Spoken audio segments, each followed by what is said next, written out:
안녕하세요. 저는 아들, 딸 두 아이를 키우고 있는 40대 직장인 여성입니다. 살다 보면 남이 아닌 가장 가까운 사람에게 상처를 받게 되는 때가 종종 있는데요. 물론 잘못을 구하고 용서를 빈다면 서로 화해할 수도 있겠지만 자존심 때문에 사과 한마디 하지 않는 사람들도 정말 많더라고요. 저 역시 가깝다고 생각했던 사람에게서 큰 상처를 받았었는데요. 주변에 절 지켜주는 든든한 사람들 덕분에 이겨낼 수 있었습니다. 그리고 저에게 상처를 준 그 사람은 처절한 외면 속에서 살고 있죠. 그 이야기를 오늘 여러분들께 들려드리려고 합니다. 어릴 적 저희 아빤 주변 지인들을 정말 잘 챙기는 사람이었어요. 매번 밖에서 술을 마시다가도 사람들을 끌고 집으로 들어와 엄마가 늘 뒤지다꺼리를 하게 하셨죠. 이런 것 때문에 어릴 적엔 엄마 아빠가 정말 많이 다투셨어요. 거인복도 복이야. 이렇게 잘해주고 나면 나중에 이 사람들이 얼마나 복을 줄지 누가 알아? 그리고 밖에서 쓸데없이 돌아다니는 것보단 집에 오는 게 훨 낫지 뭘 그래. 한두 번이어야지. 그렇다고 자기들 먹을 거 다 챙겨서 오는 것도 아니고 매번 나한테 하나부터 열까지 다 해달라고 하는데 그게 얼마나 힘든 일인 줄 알아? 아니 주변 사람들 챙길 바에 가족을 챙겨야지. 지금 뭐 하는 거야? 뭐 오면 얼마나 있는다고 그거 가지고 그렇게 생색이야? 당신이 그럴 시간에 와서 애들이나 봐. 자식 셋은 나 몰라라면서 주변을 챙길 정신 있나 보지? 당신 그러다가 정말 큰 코 다쳐, 큰 코. 늘 사람들과 어울리기 좋아하는 아빠 때문에 엄만 저와 여동생, 남동생을 홀로 돌보며 그렇게 가정을 지키셨습니다. 그런 아빠가 전 평생 철들지 않을 줄 알았어요. 그런데 제가 중학교에 올라갈 무렵 저희 집에 큰 사건 하나가 생기고 말았습니다. 그건 바로 아빠가 암이라는 병에 걸린 것이었어요. 그때 당신 암도 굉장히 크고 힘든 병이라 병원비도 많이 들었고 일도 할 수 없었습니다. 지금도 그렇지만 그때는 더욱 어려웠죠. 아빤 평생 다니던 직장을 그만두시고 수술을 받으신 후 항암을 시작하셨어요. 그런데 정말 웃긴 게 뭔지 아세요? 아빠가 암에 걸려 고생을 하는 와중에도 그동안 그렇게 챙겼던 사람들은 병원에 한 번 오질 않았다는 거였습니다. 심지어 병원비가 빠듯해 돈을 좀 빌리려고 하자 모두들 아빠의 연락을 다 피했던 거였어요. 아빤 그때 일이 굉장히 충격적이었던 것 같습니다. 암은 극초기라 수술 후 항암을 받고 나서 금방 나아졌지만 아빠의 마음속 상처는 오랫동안 이어졌어요. 그렇게 나가기 좋아하던 아빤 그 후로 집에서 두문불출하며 지내셨고요. 결국 생계가 위협을 받자 엄만 일을 할 수밖에 없었어요. 엄만 아빠의 간병도 하시면서 저희도 챙기고 거기다가 식당까지 나가기 시작했습니다. 엄만 늘 저에게 당부한 말이 한 가지 있었어요. 학교 갔다 오면 아빠 밥 좀 챙겨드리고 아빠랑 밖에서 걷기라도 좀 해. 이 아빠 저러다가 평생 집 밖에 안 나갈까 걱정이다 참. 언젠 아빠 밖에 나가는 거 싫다더니 아빠 그렇게 사람들 좋아하더니 왜 다른 사람들은 아빠를 안 찾는데? 그렇게 잘해줬는데 진짜 너무해. 그러게나 말이야. 사람 마음 이래서 다 다르다고 하는 거야. 같이 하하호호 웃으면 뭐해. 결국엔 서로 다른 마음을 갖고 있었던 건데 네 아빠나 마음을 줬지. 다른 사람들은 주지도 않았나 보지. 네 아빠가 정이 많아서 그래. 그러니까 니들이라도 곁에서 아빠 기분 좀 풀어줘. 그런 엄마의 노력 덕분에 아빤 조금씩 정신을 차리기 시작했어요.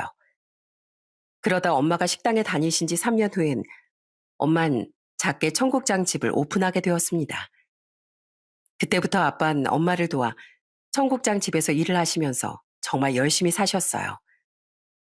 예전엔 아빠가 항상 자기 멋대로 했었다면 그때부턴 엄마 말에 꿈쩍도 못 하셨습니다. 학교가 끝나고 식당에 가면 아빤 항상 엄마의 명령에 빠릿빠릿 움직이곤 했어요. 그 모습이 얼마나 웃겼는지 모릅니다. 여보, 저기 얼른 닦아야지. 언제 손님이 가셨는데 아직도 저렇게 놔뒀어. 아, 어, 내가 얼른 치울게. 아, 그리고 잠깐 가게 좀 보고 있어. 나 지연이랑 밖에서 뭐 좀 사고 올 테니까 혼자 볼 수 있지? 그럼, 걱정하지 말고 내가 가게 보고 있을 테니까 당신 얼른 갔다 와. 그렇게 달라진 아빠를 볼 때면 참 신기하고 놀랍기도 했습니다. 그런데 엄만 예상한 일이라고 하셨어요. 엄마, 아빠가 저렇게 변할 줄 알았어? 아빠 아프더니 갑자기 사람이 확 달라진 것 같아. 요즘은 밖에도 잘 안 나가고 매번 엄마 도와주고 엄마 엄청 챙기잖아. 예, 저것도 아빠니까 정신 차린 거지. 정신 못 차리는 사람들이 얼마나 많은데. 지연아, 사람은 같은 환경이어도 정신 차리는 사람이 있고 못 차리는 사람도 있는 거야. 겉으로 보이는 것만 보고서 무작정 따르면 안 돼. 주변 사람 소중하게 생각하고 잘못을 했을 때 미안한 마음을 가질 수 있는 사람이 진짜 진국인 거야. 알았지? 전 그런 엄마의 말을 마음속 깊이 새겨들었습니다. 그렇게 저희 세남매는 부모님이 오랜 노력 끝에 무사히 대학까지 진학을 하고 전 서울권 대학을 나와 직장에 취업을 했고 여동생 남동생도 수도권 대학을 나와 취업을 하게 되었어요. 직장 생활을 하다 보니 엄마의 말이 진짜 더 뼈저리게 느껴졌습니다. 본인이 잘못해놓고선 절대로 아니라고 발뺌하는 사람도 있었고 끝까지 뻔뻔한 사람도 정말 많더라고요. 겉으로 보기엔 멀쩡한 사람인데 어떻게 남들한테 그렇게 상처를 주고 피해를 주는지 사람 겉만 보곤 절대 모른다는 게 맞는 말이구나 싶더라고요. 그러다 보니 연애를 할 때도 정말 신중에 신중을 기할 수밖에 없더라고요. 30대 중반이 넘어가면서 사실 전 결혼은 좀 힘들겠다는 생각도 했습니다. 그러다 30대 후반 늦지막히 만나게 된 남자와 결혼에 꼴이 나게 되었어요. 남편은 저와 동갑내기로 지인의 모임 장소에서 만나게 되었는데요. 사람이 참 성실하고 근면한데 저와 가치관도 비슷하고 잘 맞았습니다. 대화를 하면 할수록 맞는 부분이 참 많아 이 사람이라면 행복하게 가정을 꾸릴 수 있겠다는 생각을 했었죠. 그렇게 1년의 연애 끝에 저희는 결혼을 하게 되었고 전 바로 임신을 하게 되었습니다. 시댁은 사실 잘 사는 편은 아니었어요. 시모와 시부가 모두 일용직으로 하루 벌어 하루 먹고 사는 그런 생활을 하셨습니다.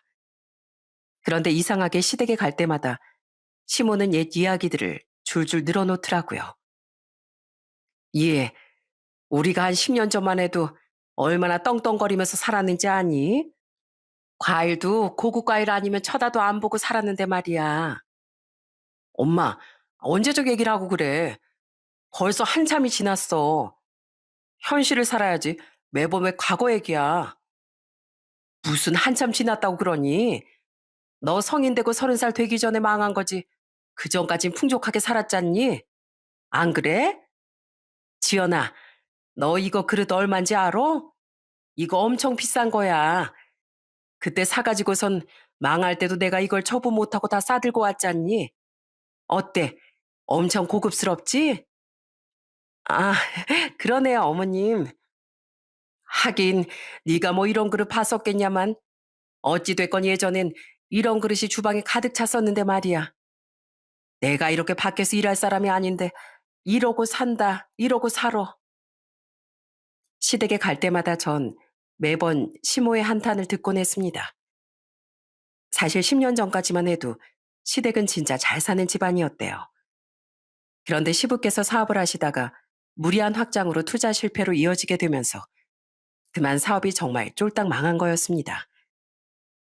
늘 명품을 휘감고 비싼 차에 가방에 남들한테 떵떵거리면서 살던 시부는 그때를 잊지 못하고서 늘 얘기를 꺼내는 거였어요. 그때마다 남편은 중간에서 그만하라며 말렸지만 시부나 신우는 그냥 듣는 둥 마는 둥 그렇게 지나가더라고요. 문제는 이게 아니었습니다. 예전에 잘 살았던 기억이 있어서 그런지 시모는 늘 뭘 가지고 와도 최상급만 요구하셨어요. 하루는 시모 생신날 남편이 시댁 근처 식당을 예약해 같이 가게 되었습니다. 그런데 식당에 들어설 때부터 시모의 표정은 정말 좋지 않았어요. 그러더니 시모는 밥을 다 먹을 때까지 한마디 말도 안 하셨습니다. 전 무슨 일인가 싶었는데 식사가 다 끝나고서 시모의 입에서 나온 말을 듣고 정말 경악을 금치 못했어요. 아휴, 예전처럼 성대하게 생일상 받겠다는 건 아니다만 그래도 여긴 좀 아니지 않니?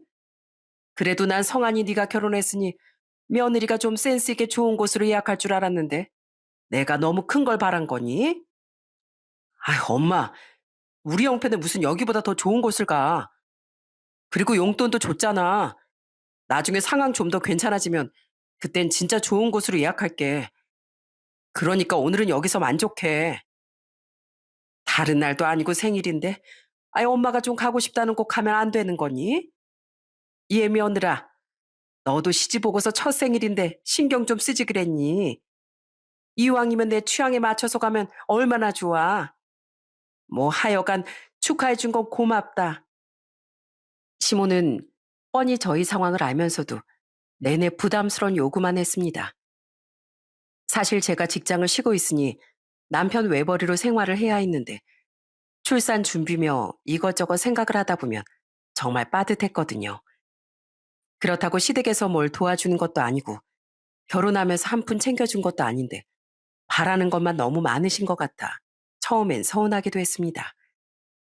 시모의 바람은 본인에게 해주는 것만으로 끝나는 게 아니었어요. 어느 순간부터 신우의 뒷바라지도 저희에게 은근히 요구하기 시작하셨죠. 신우는 남편과 10살 넘게 차이가 나서 그때 막 취업을 준비하던 시기였어요. 그래서 어느 날은 시모가 저한테 신우의 면접 옷을 골라달라며 요청을 하시더군요. 전 정말 좋은 마음으로 쉬는 날 시모와 신우를 모시고 백화점으로 향했습니다. 그런데 막상 백화점에 오고 나니 봐야 하는 면접 옷은 대충 보고 고르고선 둘이서 막 여기저기 들어가며 옷을 고르고 있더라고요. 처음엔 온 김에 옷 몇 벌 사려는 건가 싶었는데 딱 계산을 할 때가 되자 갑자기 시모가 화들짝 놀라며 얘기를 하는 겁니다. 어머, 내 정신 좀 봐. 너 혹시 내 가방 봤니? 네? 가방이요? 어머님, 가방 잃어버리셨어요? 아이고, 참, 참. 내가 또 습관처럼 그냥 가방을 집에다 두고 왔나 보다. 아유, 어쩔 수 없지. 이거 네가 먼저 계산하고 내가 나중에 보내주마. 아, 제가요? 이걸 다요? 어, 그럼 이거 살 건데 그냥 놔두고 가니? 언제 또 백화점 온다고? 얼른 계산해. 내가 나중에 보내준다니까. 그러더니 당연히 저한테 계산을 떠넘기는 거였습니다. 앞에선 계산원이 기다리고 있고 옆에선 시모와 신우가 얼른 계산하라며 보채고 있으니 어쩔 수 없이 전 카드로 그 옷들을 다 계산했어요. 그런데 딱 집으로 돌아가는데 갑자기 시모가 딴소리를 하기 시작하는 거였습니다. 예, 나 이거 잘 입으마. 아휴, 넌 아무리 그래도 한 번을 옷 사준다 얘기를 안 하니? 네가 하도 얘기를 안 하길래 내가 술수 좀 썼다. 네? 뭐라고요? 어머님, 설마 아까 옷 그냥 제가 계산하라고 하신 거예요? 그래, 아, 새언니인데 이 정도 신우한테 해줄 수 있는 거 아니니? 그리고 너도 참, 아, 시어머니한테 옷 한 벌 해주는 게 뭐가 어때서? 내가 뭐 그렇게 비싼 거 산 것도 아니고 다른 집 며느리들은 철마다 시부모 옷 한 벌씩 해준다더구나. 난 그래도 싼 브랜드에서 산 거니까 괜찮지 않니? 나도 양심이라는 게 있는데 하여간에 잘 입으마. 고맙다. 정말 구렁이 담 넘어가듯 시모는 이렇게 얘기를 하시고선 신우이랑 같이 차에서 내리는데 정말 사람이 너무 당황스러우면 말이 안 나온다는 게 이런 거구나 싶더라고요. 솔직히 옷이야 사드릴 수 있죠. 한 벌뿐이겠습니까? 두 벌이고 세 벌이고 해드릴 수도 있겠지만 순서가 잘못된 거 아닌가요?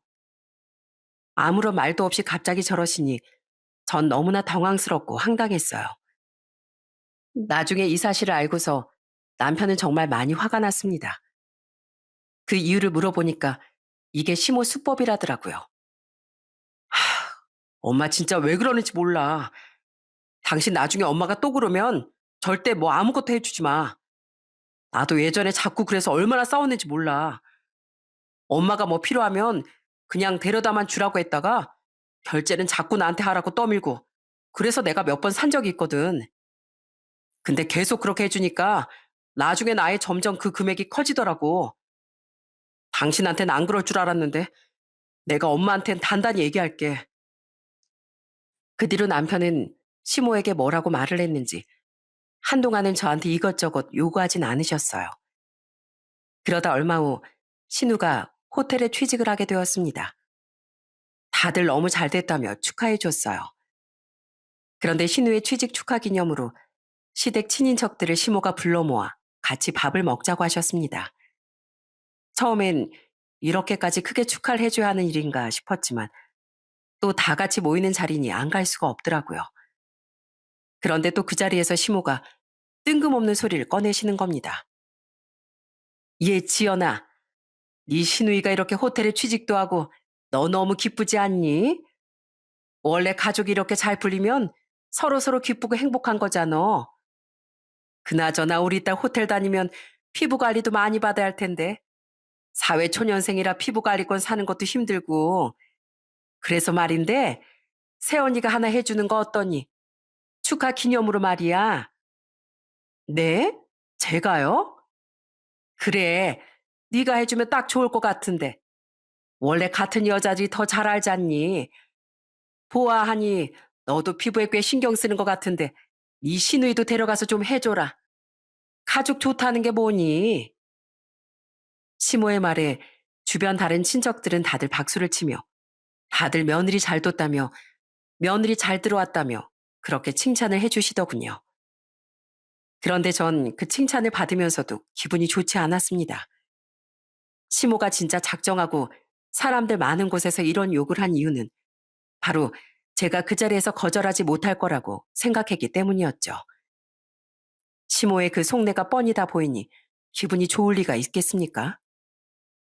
어머님, 피부 관리권은 좀 그렇고요. 제가 쓰고 있는 좋은 화장품이 있는데 그거 아가씨한테 선물로 드릴게요. 아가씨 원래 피부 좋으니까 굳이 관리받으러 안 가도 될 거예요. 나중에 정말 정말 필요할 땐 아가씨가 여기저기 알아보고 자기한테 맞는 곳 찾는 게 좋아요. 에휴, 그래도 세언니가 하나 떡하니 해주면 좋을 텐데. 화장품 주는 김에 너도 좀 써라. 그래도 하나밖에 없는 신우인데. 에이, 어머님, 그럼 하나밖에 없는 딸인데 어머님이 해주세요. 그게 맞죠. 전 그냥 며느리고 새언니일 뿐인데 어머님은 귀한 딸이니까 쌈짓돈 이때 꺼내시면 되시겠네요. 그러자 제 말에 다른 친척들도 다들 동조했고 시모는 당황해하면서 말을 얼버무렸어요. 결국 그렇게 유야무야 그 상황은 넘어가게 되었어요. 처음엔 저도 시댁 분위기를 잘 모르니까 그냥 시모가 말하는 대로 따랐었지만 점점 시간이 지날수록 시모 말대로 끌려가선 안 된다는 생각이 들었습니다. 그래서 나중엔 시모가 그렇게 요구하는 것도 칼같이 거절을 했어요. 그러니 점점 시모의 요구는 노골적으로 변해가기 시작했습니다.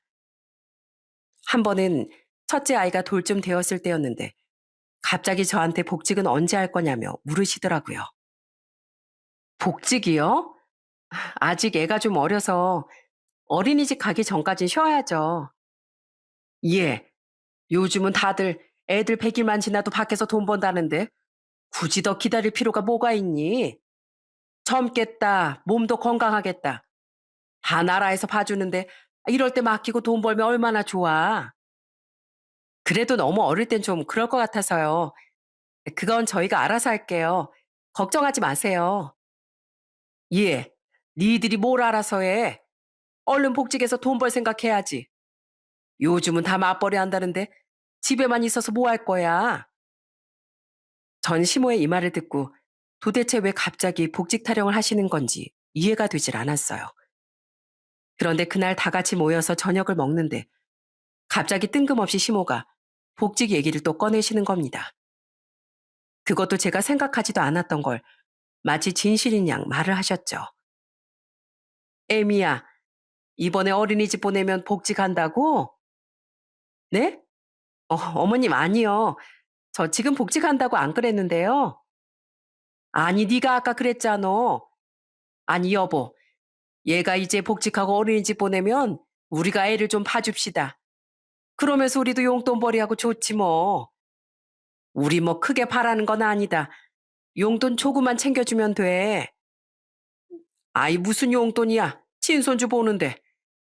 애미야, 너무 급하게 생각하지 말거라. 우리가 금전적으로 도움을 줄 수 있는 건 아니지만 아직 애도 어린데 복직은 너무 급하게 생각하지 말라고. 아유, 당신은 좀 가만히 있어. 요즘 어느 부부가 맞벌이를 안 해. 맞벌이 하면서 조부모한테 애도 맡기고 용돈도 챙겨주고 그러는 거지. 다들 그렇게 살아, 다들. 시모는 결국 용돈을 받고 싶어 그런 말을 꺼낸 거였습니다. 아들 혼자 외버리면 아무래도 빠듯해 용돈을 제대로 챙겨주지 못할 것 같으니 얼른 제가 맞벌이를 해서 용돈을 받고 싶으셨던 거죠. 이런 식으로 시모는 은근슬쩍 아닌 척하면서 저희에게 계속 무언가를 바라셨습니다. 그냥 넋놓고 시모가 하는 얘기를 들으면 뭐가 이상한가 싶은데 자세히 그 속마음을 들여다보면 기가 막힌 진심이 늘 들어있더라고요. 저도 처음부터 시모에게 딱 잘라 거절한 건 아니었어요. 늘 중간에서 남편이 시모의 요구를 딱 잘라 거절했었죠. 그러다 보니 어느 날부턴 시모가 뭐 새로운 물품이라도 보일라 치면 아주 그냥 꼬투리를 잡기 시작하더라고요. 한 번은 친정에서 기저귀 가방을 하라면서 국민 기저귀 가방이라고 했던 명품 브랜드 가방을 사주셨습니다. 그런데 그걸 보고서 시모가 얼마나 뭐라고 하셨는지 몰라요. 어? 아, 이거 명품 아니냐? 니들 그렇게 나한테 돈 없다 하더니만 이 명품 가방을 산 거야? 이게 대체 얼마니? 니들은 돈이 남아도니? 이럴 거면 늙은 부모 고생하면서 밖에서 일하는데 그걸 좀 도와줄 생각을 해야지. 엄마, 이거 저희 처갓집에서 해주신 거예요. 저희가 산 게 아니고요. 아무리 그래도 니들 형편에 이런 가방 메고 다니면 욕 먹는다. 욕 먹어. 그러지 말고 내가 기저귀 가방으로 딱 좋은 거 있으니까 그거랑 바꿔서 들고 다녀. 사람이 없는데도 욕심내서 치장만 하면 그게 얼마나 꼴보기 싫은지 아니? 잠깐 기다려 봐라. 내가 가방 하나 줄 테니까. 그러면서 시모가 저희한테 내민 가방은 마트 개업 기념으로 받은 장바구니였어요. 중간에 떡하니 마트 이름과 전화번호가 쓰여 있었죠. 그걸 보고서 제가 어처구니가 없어 그냥 쳐다보고 있으니 시모는 또 제 속을 뒤집어 놓더라고요. 왜? 이거 마음에 안 들어? 예. 그래도 애 어릴 땐 이렇게 막 쓸 수 있는 가방을 써야 하는 거야. 괜히 비싼 거 들고 다니다가 흠집나고 그러면 어쩌려고 그래. 하여간에 요즘 엄마들은 아주 그냥 겉으로 보이는 거에만 신경 쓰니 원. 시모의 말에 저도 무척이나 화가 났지만 누구보다 화가 난 사람은 바로 남편이었습니다. 남편은 사실 저희 집을 엄청 좋아했어요. 그럴 수밖에 없는 게 저희 집에 가면 남편 좋아하는 음식을 엄마가 잔뜩 차려놓고 아빠도 사위 왔다면서 엄청 좋아하셨거든요. 거기다가 사위한테 하나라도 더 챙겨주려고 상품권도 주시고 먹을 것도 항상 챙겨주시는데 반면에 시댁은 그런 거 없이 늘 바라기만 하니 남편 입장에서도 화가 날 수밖에 없었죠. 엄마, 진짜 왜 그래? 이거 처가댁에서 지연이 쓰라고 사준 거라니까. 그리고 이걸 왜 엄마가 가지고 가서 쓴다는 건데? 아, 진짜. 지연이 보기 창피하게 좀 그러지 좀 마. 아니, 엄마가 뭘 했다고 그래? 얘 며느라, 네가 얘기 좀 해봐라. 내가 뭐 잘못 얘기한 거니? 어머님, 이거 저희 친정에서 해주신 거고 저도 이 가방이 편하고 좋아요. 저희가 돈이 남아도는 게 아니라요. 저도 가지고 있는 가방 들고 다녔는데 그거 안쓰럽다고 집에서 해주신 거예요. 그러니 어머님이 분수에 많이 안 많이 하셔도 제가 그냥 들고 다녀야 되겠어요. 흥, 그래 알았다. 내가 뭐 그 가방 가지고 싶어서 그랬겠니? 다 너 생각해서 한 말이지. 아유, 알았다. 알았어. 그러다 결국 시모와 크게 틀어지게 된 사건이 하나 생기게 되었습니다. 첫째가 태어나고 이듬해 전 둘째를 임신하게 되었어요. 저나 남편이나 나이가 어린 건 아니라 걱정이 있었는데 둘째까지 생겼다고 하니 정말 너무 기쁘고 좋았습니다. 특히나 저희 친정에선 이 소식을 듣고서 너무 좋아하셨어요. 장서방, 축하하네. 사실 둘이서 적은 나이도 아니다 보니 하나만 낳고 이제 그만 낳는가 생각했었는데 어떻게 이렇게 둘째까지 생기고 말이야. 정말 축하하네. 감사합니다, 장모님. 저희도 사실 둘까진 낳아볼까 생각했는데 걱정도 앞섰거든요. 앞으로 제가 더 열심히 벌어야죠. 그래, 자네가 그렇게 생각해주니 참 고맙네. 그리고 이거 우리가 다른 건 몰라도 우리 딸 사위 사는데 조금이라도 보탬이 되면 어떤가 해서 큰 건 아니고 산후조리비랑 이것저것 좀 보태라고 넣었네. 네? 아유, 아니에요, 장모님. 안 그래도 첫째 때 다 도와주셔서 엄청 감사했는데 이거 받을 수 없어요, 장모님. 아닐세. 이거 우리 딸 위해서 주는 거야. 우리 딸 출산하고 회복 잘하게 자네가 옆에서 잘 도와주라고 주는 뇌물이니까 꼭 받아줘. 둘째 낳고 나면 더 정신없고 힘들 텐데 언제든지 애들 보기 힘들 땐 부담 없이 우리한테 맡겨도 되니까 걱정하지 말고. 그렇게 친정에선 깜짝 선물도 챙겨주시면서 축하해 주셨어요. 남편은 그런 친정 부모님께 늘 감사했습니다. 거기다가 여동생, 남동생도 산후조리에 보태라며 돈을 보내주기도 했습니다. 사실 돈을 받았기에 고마운 마음이 든다기보단 그렇게 하나하나 신경을 써준다는 게 정말 고마웠어요. 그런데 이런 친정과는 다르게 시댁은 다른 걸 준비하고 있었습니다. 그래, 니들 그럼 이번에 집도 이사 가고 해야 하는 거 아니니? 애가 둘 태어나면 방이 두 개면 좀 좁지 않겠어? 안 그래도 전세도 만기되고 이사 갈까 생각 중이에요. 그래? 그래서 말인데 내가 생각해 보니까 요즘은 주변에 부모가 있어야 손주들도 봐주고 그런다더라. 니들도 지금이야 니가 쉬어서 괜찮겠지만 나중에 애들 좀 크면 니들도 바쁘고 손이 필요할 거 아니니. 그러니까 이번 기회에 합가하는 건 어떻게 생각하니? 네? 합가요? 그래. 어차피 우리도 계속 이렇게 일용직을 일하는 것도 힘들고 그냥 손주들 보면서 용돈벌이 하면 좋고 니들은 또 애들 맡기고서 편하게 일하면 좋잖니. 거기다가 니들 전세금이랑 우리 집값이랑 합쳐가지고 짓고 하면 넓은 집 충분히 구할 수 있지 않겠어? 내가 좀 봐봤는데 여기서 한 몇 천만 더 하면 좋은 집 구하겠더라. 아, 어머님, 그래도 전 합가는 생각을 안 해봤어요. 그래? 합가가 좀 불편하면 그럼 우리가 니들 집 근처로 이사 가고 여기 집값보다 니들 집 근처 집값이 좀 비싸니까 니들이 돈만 좀 보태주면 되겠다. 전 마치 당연하다는 듯이 돈을 요구하는 시모의 태도를 보면서 정말 너무 황당했습니다. 친정에선 자식 고생할까 어떻게든 하나라도 도움을 주려고 하는데 어쩜 시댁에선 끝까지 본인들 상황만 걱정하고 있으니 말문이 막히더라고요. 그때 남편이 아주 완강하게 거절을 했습니다. 엄마, 저희 돈 없어요. 안 그래도 집 알아봐야 하니까 자금도 빠듯한데 어떻게 거기서 돈을 달라고 그러세요? 그리고 가까이 살 생각도 없으니까 그렇게 아세요.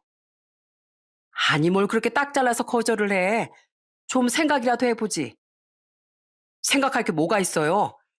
엄마가 자꾸 그런 얘기하면 저희 불편해요. 앞으로 애들도 키워야 하는데 계속 그렇게 돈 달라고 하시면 저희 집에 오는 거 불편해질 것 같아요. 결국 남편의 단호한 태도에 시모는 더 이상 말을 이어가지 않았습니다. 그런데 다음날 시모가 저한테 전화가 왔더라고요.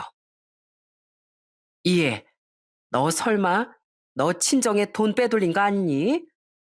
솔직히 우리 아들이 뭐 적게 버는 것도 아니고 전엔 용돈 잘만 주다가 너 만나고서 돈이 없다는 말 입에 달고 사는데 친정에 돈 몰래 빼돌리고 그러는 거 아니지? 네? 뭐라고요? 어머님, 어떻게 그런 소리를 하세요? 저희 친정은요, 오히려 돈을 저희한테 쥐어주세요. 저희 힘들까 봐 어떻게든 보탬이 되어 주시려고 그렇게 한 푼 두 푼 모아서 주시는데 어떻게 그런 소리 하실 수가 있으세요? 예. 아니면 아니지. 왜 나한테 큰 소리야? 너 어떻게 시어머니한테 그렇게 큰 소리를 쳐? 너 네 남편 믿고 너무 까부는 거 아니냐? 말이 좀 되는 소리 하셔야죠. 저 친정에 돈 빼돌린 거 한 푼도 없습니다. 오히려 돌려드려야 할 게 더 많겠네요. 어머님 자꾸 이상한 소리 하시면 저 더 이상 어머님 못 봅니다. 어머, 얘 좀 봐라. 너 어떻게, 너 이거 성환이한테 말하면 너 당장 이혼당해. 네 마음대로 해라. 그렇게 전화를 끊고 난 뒤 전 속에서 끓어오르는 열불을 참느라 한참 고생을 했습니다. 아니 어떻게 다른 것도 아니고 제가 친정의 돈을 빼돌렸다고 생각할 수가 있는지 정말 이해가 되지 않았어요. 다른 것도 아니고 임신한 며느리한테 그런 말도 서슴없이 한다는 게 정말 이해가 되지 않았습니다. 그리고 더 웃긴 건 시모가 그 통화를 남편에게 얘기를 했다는 거였어요. 시모 생각으론 아무리 그래도 아들이 당신 편이 되어줄 거라고 생각을 하셨나 보더라고요. 그런데 남편은 끝까지 제 편을 들었습니다. 제가 시댁의 발길을 끊자 남편 역시 시댁의 발길을 끊었고 한동안 연락도 하지 않았어요. 그러자 그제서야 시모는 뭔가 잘못되었다는 생각이 들었는지 저한테 미안하다는 연락이 오기 시작했습니다. 한 번은 집 앞에 잔뜩 반찬을 가져다 놓고 그 위에 쪽지를 적어 놓으셨더라고요. 에미야, 내가 미안하다. 내가 정말 헛소리를 했다. 우리가 요즘 힘들게 없이 살아서 내 마음이 그렇게 못났나 보다. 정말 미안하구나. 내가 너한테 너무나 큰 실수를 했구나. 나 정말 많이 반성하고 있다. 꼭 연락 주렴. 그 뒤로도 시모는 태어날 아이 물건들도 사서 보내고 남편과 저에게 계속해서 연락을 해오셨습니다. 처음엔 시모를 용서할 생각이 없었어요. 그런데 그 후로도 시모는 쭉 사과를 하셨습니다. 그러다 보니 저와 남편의 생각이 좀 많아졌어요. 그러던 어느 날 남편이 저에게 조심스럽게 말을 꺼냈습니다. 여보, 엄마가 몸이 좀 많이 안 좋으시대. 일을 무리하게 하시다가 다치셨나 봐. 오늘 그래서 갔다 왔는데 당신 보고 싶으시다고 하시네. 알았어. 그럼 이번 주말에 한번 갔다 오자. 정말? 진짜? 여보, 진짜 고마워. 나 진짜 엄마가 다시 한번 더 그러면 그땐 정말로 연 끊고 살게. 진짜야. 엄마도 많이 미안하시대. 그리고 정말 나도 미안해. 그날 이후로 저흰 다시 시모와 연락을 하기로 결심했습니다. 오랜만에 만난 시모는 얼굴도 많이 상하고 야위었더라고요. 그러면서 눈물을 흘리시며 저에게 사과를 하셨습니다. 며느라, 정말 미안하다. 내가 너무 말실수를 했지?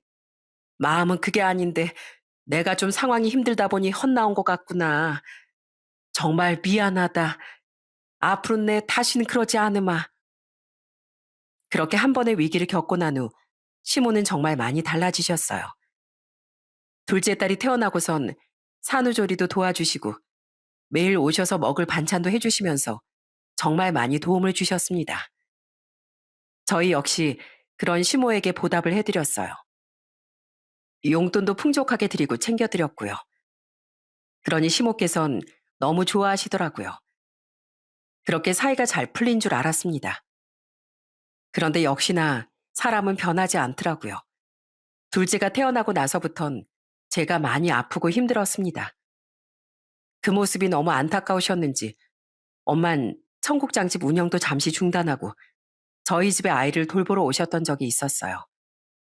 거의 2달가량을 저희 집에서 아이들도 돌보고 살림도 해주시고 저를 돌봐주시기도 했죠.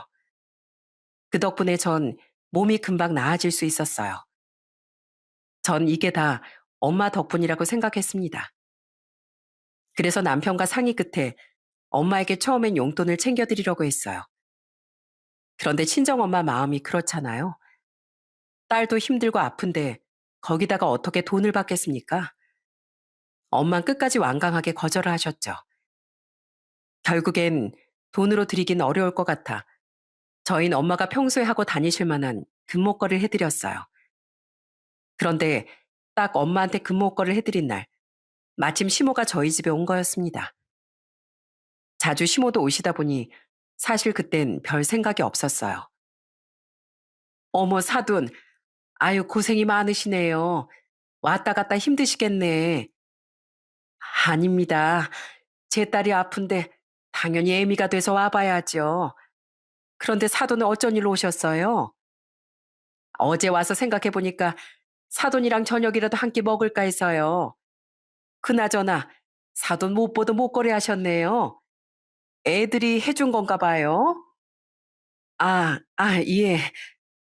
아유, 애들이 참 속이 깊어요, 깊어. 이렇게 사람이 보답을 할 줄 알아야죠. 사돈 아주 잘 어울리시네요. 그런가요? 아유, 전 이런 거 괜찮은데. 솔직히 전 시모가 그런 반응을 보일 거라곤 생각도 못 했습니다. 혹시나 이걸 가지고 또 꼬투리를 잡으면 어쩌나 싶었거든요. 근데 그날은 별말 없이 그냥 넘어갔습니다. 그런데 그게 시모의 숨겨왔던 본심을 터뜨릴 줄이야. 상상도 못했어요. 사건이 터진 건 둘째 딸 돌잔치 때였습니다. 가족들 다 같이 모여 축하를 하고 밥을 먹는데 그날따라 시모가 술을 어찌나 많이 먹는지 주변에서 다들 말릴 지경이었어요. 도대체 왜 저러시나 하고 있던 찰나 시모가 갑자기 일어나 저희 친정엄마한테로 향하는 거였어요. 그러더니 엄마 목에 있던 목걸이를 향해 닭 손가락질을 하며 말하시더라고요. 아이고, 요 놈은 주인을 잘못 만났네. 잘못 만났어. 예? 사돈, 그게 무슨 말씀이세요? 주인을 잘못 만나다니요? 아이고, 우리 사돈께선 본인 몸에서 나는 냄새를 전혀 못 맡으시나 보네요. 아니, 청국장집을 운영해서 그런가? 주변에만 가면 쿰쿰한 냄새가 나는 게 제가 딱 사돈 오는 걸 모를 수가 없다니까요. 예? 뭐라고요? 제가 가족으로서 그리고 사돈으로서 다른 데 가서 창피당하지 마시라고 얘기해 드리는 거예요. 여기 있는 사람들 아마 다 알걸요. 사돈 몸에서 풀풀 풍기는 청국장 쉰내요. 그 목걸이 하시려거든 좀 고급스러운 향내를 풍기셔야지. 목욕탕도 안 다녀오셨어요? 제가 목욕탕비 좀 드려요. 치모의 말에 그 자리에 있던 모든 사람들은 경악을 금치 못한 채 그 자리에서 다 얼어붙어 버렸어요. 아무리 술에 취했다고 한들 어떻게 사람 면전에다 대고 그런 말을 할 수가 있나요? 친정엄마의 얼굴은 울긋불긋해졌고 전 아이를 안고 있던 팔이 부들부들 떨리기 시작했습니다. 그때 남편이 나서서 서둘러 말리더라고요. 엄마, 엄마 지금 취했어? 어머님 죄송해요. 저희 엄마가 좀 취하신 것 같아요. 아이, 취하기 누가 취해? 나 하나도 안 취했어. 멀쩡해, 멀쩡. 야, 니들 진짜 너무한 거 아니냐? 비실비실한 딸내미 시집 보내고서 아이 낳고 아프면 죄송하다면서 머리 조아리고 당연히 몸조리 해주러 와야 되는 거지. 그걸 가지고 금목걸이를 해줘? 니들이 아주 그냥 돈이 넘쳐나는구나. 이 엄마한테 뭐 하나 해주는 게 그렇게 아까우면서 정말 너무한다 너무해. 엄마 진짜 미쳤어? 뭐 하는 거야? 빨리 나와. 나오라고. 사돈, 제 말 명심하고 들으세요.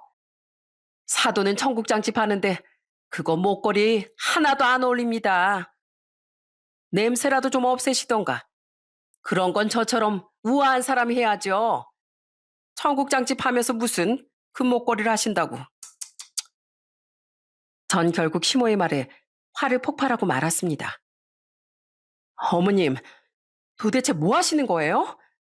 어떻게 저희 엄마한테 그딴 얘기를 하실 수가 있어요? 어머님이나 양심 없으신 거 아니에요?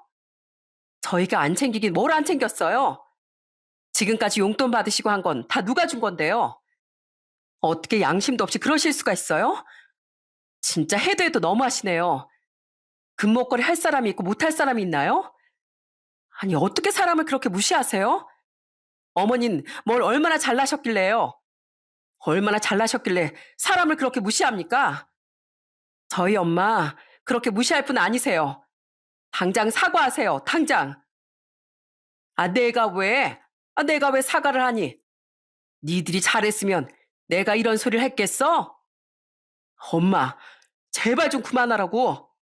진짜 창피해서 어떻게 엄마가 아들 얼굴에 이렇게 먹칠을 해? 지금까지 엄마가 어떻게 했는지 몰라? 몰라서 물어? 엄마가 한 잘못 때문에 평생 안 보려고 하다가 그래도 미안한 마음 갖고 계시는 것 같아서 이해해 보려고 했어. 근데 뭐? 엄만 안 되겠다. 나가자. 나가. 결국 술에 취한 시몬은 남편과 시부의 손에 끌려 나갈 수밖에 없었어요. 그 뒤로 저나 남편은 연락 한 통 하지 않았죠. 그런데 그로부터 며칠 뒤 엄마에게서 전화가 온 겁니다. 엄마가 진짜 놀라운 사실을 저한테 얘기해 주시더군요. 이에 네 시어머니 우리 가게로 찾아왔었다. 뭐? 어머님이? 아니 왜? 참, 나더러 글쎄 청국장집 분점 내달란다. 뭐라고? 정말 기가 막히게도 시모는 뻔뻔하게 저희 친정엄마 가게를 찾아간 거였어요. 사실 시모는 친정 가게를 무시했지만 사실상 엄마 식당은 원래도 지역 내에서 입소문이 많이 났던 맛집이었거든요. 그전에도 TV 출연 제의가 있었지만 다 거절을 하셨다가 이번에 한 방송에 출연을 하시게 되었다더라고요. 그런데 그 방송에 출연을 하고선 진짜 손님이 더 많아지고 바빠져서 말 그대로 문전성실 이루고 있었습니다. 그걸 알고선 시모가 찾아와 분점을 내달라며 뻔뻔하게 졸랐다는 거였어요. 아니, 어떻게 거길 찾아가? 냄새 난다고 그렇게 무시할 땐 언제고, 어떻게 거길 찾아가서 그런 소리를 할 수가 있어? 그래서 엄마는 어떻게 했는데? 뭘 어떻게 해? 그냥 냅다 쫓아내버렸지. 그렇게 냄새 난다고 금목걸이 할 자격도 없다고 했으면서 왜 여길 찾아오냐고 했더니만 자기가 그땐 술 취해서 그런 거라고 실수한 거라 그러더라. 그래서 내가 그랬지. 사람이 한 번 실수는 실수일 수 있지만 두 번은 그냥 잘못이라고. 딸한테 어떤 잘못했는지 나 다 들었다고. 이번이 두 번째인데 어떻게 그게 실수냐고 막 따졌더니만 아무런 말도 못하더라. 사람이 어떻게 그렇게 뻔뻔할 수가 있는지 나 다시는 찾아오지 말라고 했어. 전 그 말을 듣고 한편으론 시모가 진짜 대단하다는 생각도 들었어요. 보통 자기가 잘못한 일이 있으면 염치가 있으면 직접 가서 그런 말도 못 꺼냈을 텐데 진짜 신기하더라고요. 그런데 시모의 뻔뻔함은 그게 끝이 아니었어요. 며칠 뒤 저한테도 연락이 왔더라고요. 친정엄마한테 애원하고 부탁해도 안 되자 저한테까지 연락이 온 거였습니다. 그런데 미안하다 사과해도 모자랄 판국에 시모는 무척이나 당당하더라고요. 예, 너희 엄마 식당 TV에 나왔었다며? 저번에 가보니까 사람도 어마어마하게 많던데 내가 분점 내달라고 하니까 절대 안 된다고 하더라. 그래도 니들 저번에 네 엄마한테만 금목걸 해준 거 좀 미안하지 않니? 내가 그거 용서해 줄 테니까 니네 엄마한테 좀 분점 나한테 내달라고 말해봐라. 제가 왜요? 그 냄새 싫다고 하신 거 아니었어요? 아이 냄새야 싫지. 그치만 우리도 먹고 살아야 할 거 아니냐. 지금처럼 이렇게 일하는 것보다 식당 하나 잘 되는 거 차려서 좀 편하게 살면 좋지 않니? 정 분점 내주기 불편하면 그냥 레시피라도 알려달라고 해. 그걸로 목걸이 값이라고 생각할 테니까. 끝까지 뻔뻔스러운 시모의 말에 전 결국 분노를 쏟아내고 말았어요. 도대체 양심이 있으세요? 어머님한테 양심이라는 게 있냐고요? 그렇게 사람들 싹 다 모인 자리에서 무시라더니 어떻게 저한테 이러실 수가 있어요? 저희가 대체 어머님한테 못해드린 게 뭔데요? 지금껏 그래도 용돈도 계속 챙겨드리고 어머니께 감사한 마음으로 지냈어요. 근데 속으론 다른 생각 하시고 계신 거였어요? 저 정말 실망입니다. 어떻게 그러실 수가 있어요? 아니, 내가 그때 술에 좀 취하긴 했다만 사람이 실수도 할 수 있고 그런 거 아니니? 그거 가지고 너 뭘 그렇게 화를 내? 실수요? 어머님은 실수를 그딴 식으로 하시나요? 실수라는 건요, 물컵에 물을 잘못 따랐을 때는 하는 소리고요. 이건 그냥 고의죠, 고의. 저 더 이상 안 되겠어요. 어머님 며느리 자리 못 해먹겠습니다. 다신 저 볼 생각하지 마시고요. 연락도 하지 마세요. 뭐? 너 이혼이라도 하겠다는 거야, 뭐야? 너 자꾸 이런 식으로 사람 협박할래? 협박이 아니고 통보예요.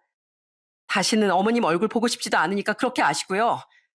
아들이 이혼하겠다고 하면 저도 깔끔히 이혼할 생각이니까 그렇게 아세요. 그렇게 전 전화를 끊어버렸습니다. 그 후로 어떻게 됐냐고요? 남편은 그 사실을 알고서 시댁에 가서 아주 집안을 뒤엎어버렸다고 하더군요. 남편은 앞으로 절대 연락하지 말라며 그렇게 통보를 하고 집으로 돌아왔어요. 그리고선 저에게 정말 미안하다며 사과를 하더라고요. 그 뒤로 시모의 인생은 아주 엉망진창이 되어버렸어요. 사실상 그 집에서 시모를 그나마 챙기는 사람은 남편뿐이었습니다. 그런데 그런 남편마저 연을 끊어버렸으니 어쩌겠습니까? 시부도 이제 나이가 들어 일을 못하고 시모 혼자서 뼈 빠지게 일을 하면서 겨우 생계를 이어나가고 있다고 하더군요. 신우요? 신우는 애초에 자기 부모님을 챙기는 사람이 아니었습니다. 본인 이익을 위해서만 사는 사람이었기 때문에 자기 부모가 어렵게 살든 말든 관심도 없다고 해요. 그러니 시모 혼자서 이젠 더 외롭고 힘들게 지내고 있겠죠. 그런 상황이 되어서야 시모는 땅을 치며 후회하고 있다더라고요. 얼마 전에도 반찬에 쪽지를 적어 보내왔지만 저와 남편은 한순간도 흔들리지 않았어요. 예전 같았으면 그나마 안쓰러운 마음에 흔들릴 수도 있었겠지만 저희는 이미 시모의 본심을 다 알아버렸거든요. 결국 그 반찬은 그대로 다시 시댁에 보내버렸습니다. 지금은 남편만 시댁에 한 번씩 시부를 뵈러 다녀올 뿐 시모와는 아예 얼굴도 보지 않고 있어요. 그토록 아끼는 자식에게서 외면받은 이유는 너무 과도한 욕심 때문이지 않나 싶습니다. 요즘은 친정에서 저희를 더 신경 써서 챙겨주고 있는데요. 엄마는 또 자신 때문에 이런 일이 벌어진 것 같아 더 미안해하고 계세요. 그럴 때마다 남편은 오히려 저희 엄마에게 더 잘하려고 노력하고 있고요. 장모님, 이번에 쉬는 날에 나들이 한번 갈까요? 제가 도시락 싸겠습니다. 아유, 자네가 무슨 도시락을 싸. 내가 금방 뚝딱 만들면 되는데. 어디 좋은 곳 있나? 아, 요 근처에 꽃이 많이 핀 곳이 있더라고요. 아유, 또 꽃 핀 곳엔 우리 장모님 꽃이 가야죠. 가서 사진도 찍고 와요. 내가 우리 장서방 너스레 아주 그냥 웃음이 나네. 장서방 없으면 내가 어떻게 웃으면서 사나 몰라. 그렇게 친정 부모님과는 정말 사이좋게 잘 지내고 있습니다. 친정 부모님은 육아도 정말 많이 도와주시고 금전적인 부분으로도 종종 도움도 주시고 용돈도 챙겨주세요. 사실 이렇게 자꾸 뭔가를 해주면 간혹 보답을 받고 싶다는 마음이 들기 마련인데 단 한 번도 친정 부모님께선 뭔가를 바라시거나 요구하신 적이 없습니다. 그런 부모님께 저흰 너무나 큰 감사함을 느끼고 있어요. 그리고 앞으로는 더 잘하려고 노력할 겁니다. 결국 사람은 말보단 행동으로 진심을 증명하게 되는 것 같더라고요. 아무리 가까운 사이여도 진심이 없는 관계는 언젠가 무너지게 되어 있고요. 시모처럼 과도한 욕심을 부리게 되면 결국은 외면을 부르는 것 같습니다. 욕심을 내지 않고 진심으로 사람을 대했을 때 그 진심이 통하는 것 같은데요. 부디 시모가 이제라도 좀 정신을 차려서 사람 사이의 진심이라는 게 결국은 조건이 아니라 마음이라는 걸 깨달으셨으면 좋겠습니다. 저는 제 곁에 남은 소중한 사람들과 더 단단한 관계를 만들며 살아가려고 합니다. 여러분들도 주변의 소중한 사람들과 행복한 시간을 많이 보내시길 바라며 이만 제 사연을 마치도록 하겠습니다.